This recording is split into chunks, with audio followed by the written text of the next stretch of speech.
Samantala, ito na ang bangayan. Ayan, Bangayan nga ni na Senator Ping Lacson at Senator Rodante Huwag Marcoleta. lang magsasabunutan, Tuloy. ha?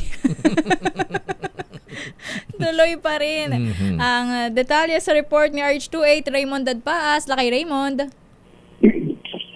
Miss Jackie, Mayor, sa kahit na anong pagkakataon ay tuloy ang bangayan ni Senate President Pro Tempore Panfilo Ping Lacson at Senador Rodante Marcoleta. Kahapon ay sa Commission on Appointment o CA ang mga ito nagparinigan ng sumalang sa confirmation ang 57 matataas na opisyal ng AFP. Kabilang sa sumalang sa confirmation ay si Colonel Jacqueline Cloma ng Nurse Corps ng Armed Forces of the Philippines.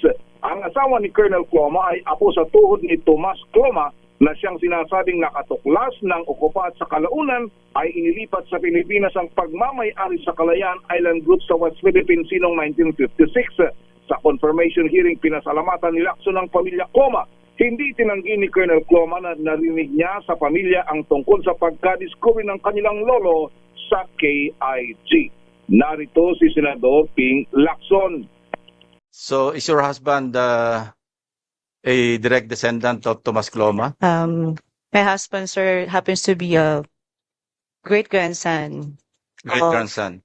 Yes, sir, but that his mother's mother is cousin of Tomas Cloma, sir. Yeah.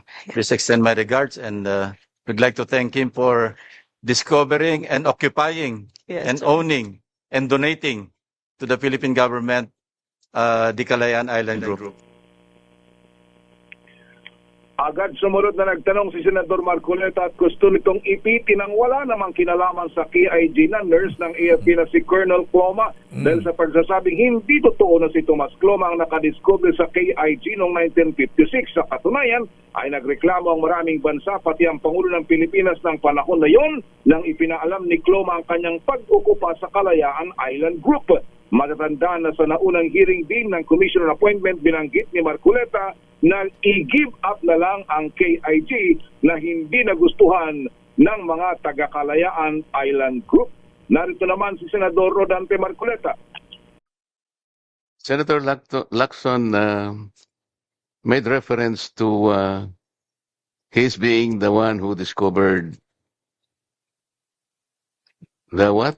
Kalayaan Island Group Kalayaan or this Island press Group. release? Was that supported by reliable accounts, Colonel?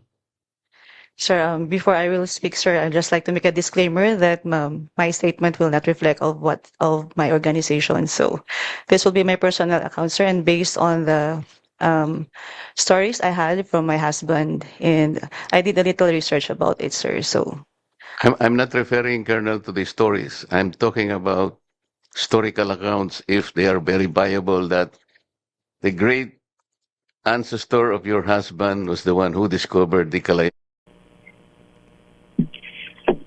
Ang bahagi ng pagtatanong ni Senador Rodante Marcoleta mula sa Senado, ito si RH28 Raymond Dadpaas para sa DZRH, una sa Pilipinas, una sa Pilipino.